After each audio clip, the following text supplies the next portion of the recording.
everyone, welcome to another installment of Dirt Bike Community. Just wanted to talk a little bit about loading and unloading our bikes. I see a lot of kind of crazy stuff that's happening with a lot of clients bringing their bikes in, just improper strapping of their bikes.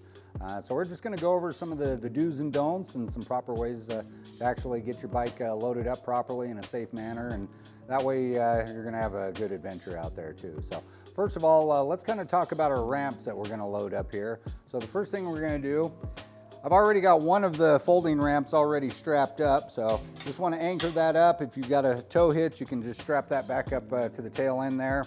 Then I'm just going to crack this one open. Get that settled down. And we're just going to take another strap that up.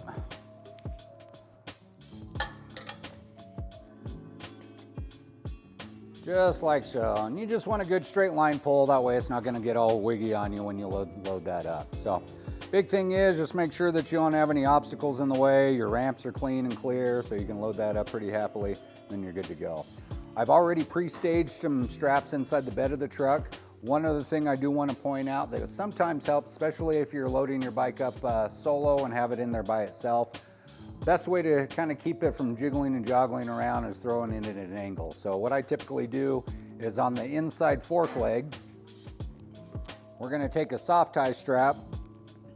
Just going to tuck it behind the plastic work here, so we're just wrapped around the fork leg. And that's pretty much it right there. So as long as you're good there, then you can just get ready to load it up. So first thing we're going to do, going to get the bike set up into a nice straight line fashion. So we're not going to have any weirdness going up the ramp. Now this particular bike does have a fork brace because it does have an air fork system on the fork suspension. So it's okay if you've got one of these. This one works out pretty handy. Basically you just want to tuck it up underneath the brake line, flip it over the fork leg, just like so. Nice thing about these, you can stuff it up to the fender and it's not going to be in the way. So then you can just roll that right up and you're ready to go. So I'm actually going to fire this up, so it might get a little noisy for a second.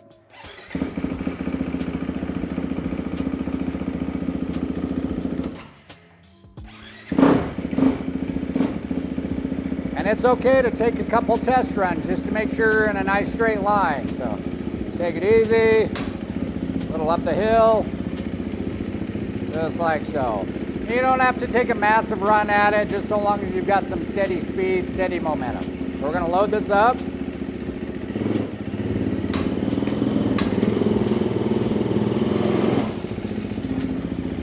All right, a little bit of slip, that's all right.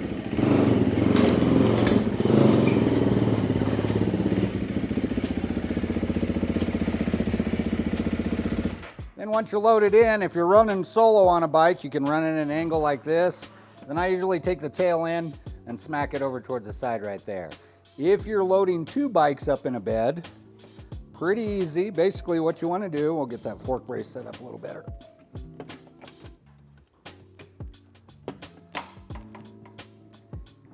If you bring the bike nice and tight over to one side,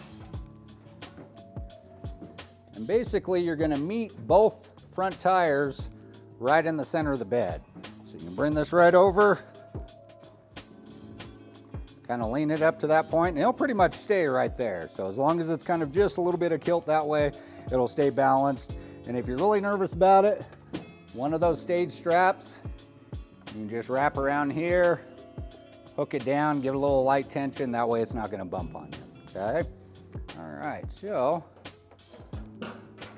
another little trick you can do, if you don't have any soft ties incorporated into your tie down straps, I'm right-handed, so I'm gonna take the long end in my left hand. We're gonna come out about a foot on the strap, do a slight little half hitch, just like so.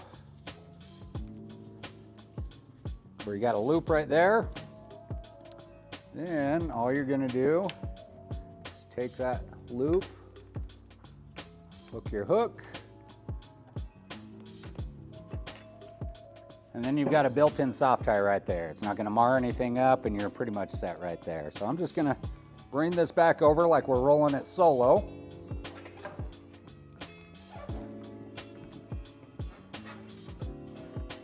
Just get that front tire locked right in that corner. Bump the tail end right over the fender well. Now this soft tie strap that I hooked to the front fork to keep the bike from rolling back after you've strapped it down. We're gonna take one of these corner straps right here and we're just gonna anchor down on that soft tie. Doesn't have to be really tensioned hard or anything, just enough to kind of keep the front tire parked in that corner there.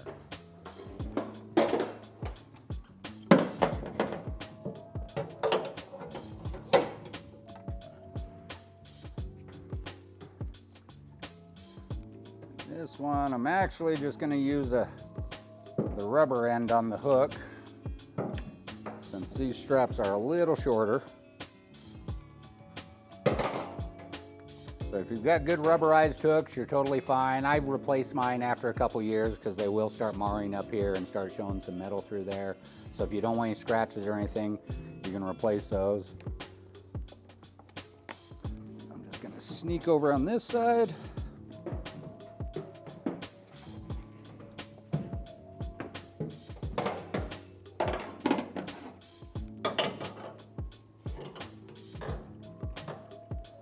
Just like that. Doesn't have to be really cranked down to where you're trying to blow fork seals or anything like that.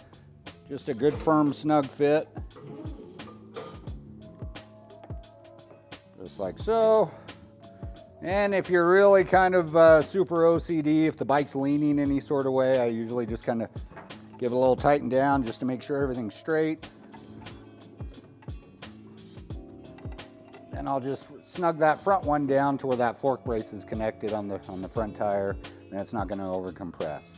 You don't want to crank your straps down so tight you're really over compressing that suspension, because that's just more tension on the fork seals, more tension on the springs and all those little suspension components that they like quick blips on compression, but not just a fully extended compression situation. Okay. One thing I would recommend when you do get to your destination, maybe if you're staying in a hotel or whatnot, or camping overnight, if you're leaving your bike in the back of your truck, it's a good idea just to lighten the straps ever so slightly. And it's okay if it's wiggling around like that. You're not going to be traveling down the road, but that takes the tension off the suspension, and you're going to be a lot better off. That way you'll have a little longevity on those fork seals. As far as the back end goes, a lot of times I'll just kind of throw a strap over the tire or through the back end. That way if you have any quick stop issues, you're not going to end up with the back end of the bike over the top of your truck. So comes in handy if you're running it straight, just like so. You can do the same thing right through that back tire over the top of it. That way it'll keep it from popping up. All right, well, I think that pretty much explains getting this goofy thing in here. So let's take a look at getting this little guy out. So we're just going to unstrap it. Just one at a time, and kind of keep everything stable.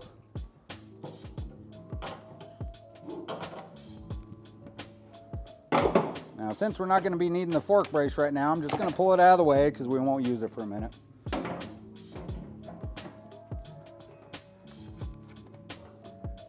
That just gets set off the side. Then we're just going to square up the back of the bike. Sneak the bike back into neutral, and it is always a good idea to leave your bike in neutral while you're traveling the bike. That way it's not getting forward and back tension on that transmission as well. Okay.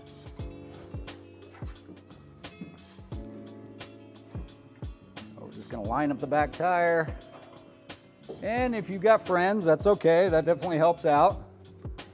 And we'll kind of talk about some tips on some things you need to talk to your buddies about when they are helping you load and unload.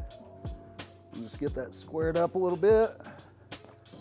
Should be pretty good there. Now, since the truck bed is a little wet, right when your back tire starts coming down that ramp, your front tire is definitely going to slide in the back of the bed. So just be mindful of that. Expect it to happen. Don't let it freak you out. This is also a good time to practice your progressive braking. We never want to stab, jump, mash on those brakes. It's always a progressive squeeze, so that'll help out some of that brake finesse too. So we're just going to pop it over the edge of that ramp. Make sure we're kind of square. If it looks a little dicey, holler at one of your buddies and see if we can straighten up that back wheel before you start heading downhill. So we're just gonna squeeze on the front brake a little bit.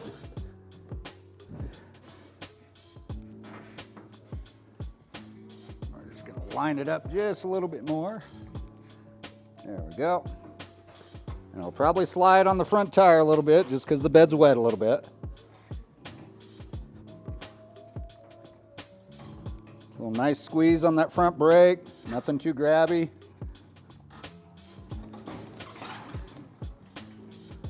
Just like so.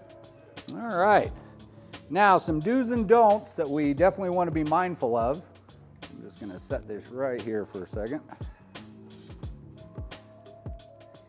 If your bike has a side stand, never load and strap down your bike on the side stand.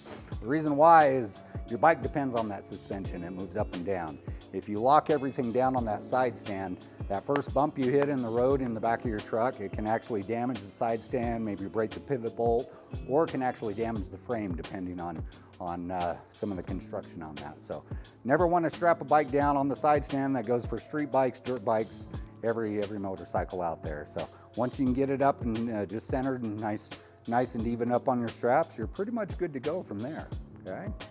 All right, so let's talk about some things that if you're having a friend help you out, one thing they want to be mindful of is if they are helping you push up that ramp, never tug to one side or anything like that. Their only goal is to push. And if it starts going one way or the other, who's ever running the bars, give a holler out, say, hey, grab it, then maybe they can help you balance it. But definitely who's ever's pushing the bike, let the pilot depend on that balance of the motorcycle. Because I guarantee if you're trying to pull this way and they're pulling that way, as soon as you let go, that bike's gonna toss over to one side and then it's a big old mess all over the ground. So those are some helpful hints on that part. Let's see. I think that pretty much covers it on that. And like I said, you can load up 2 bikes in a lot of trucks. They've usually got enough room.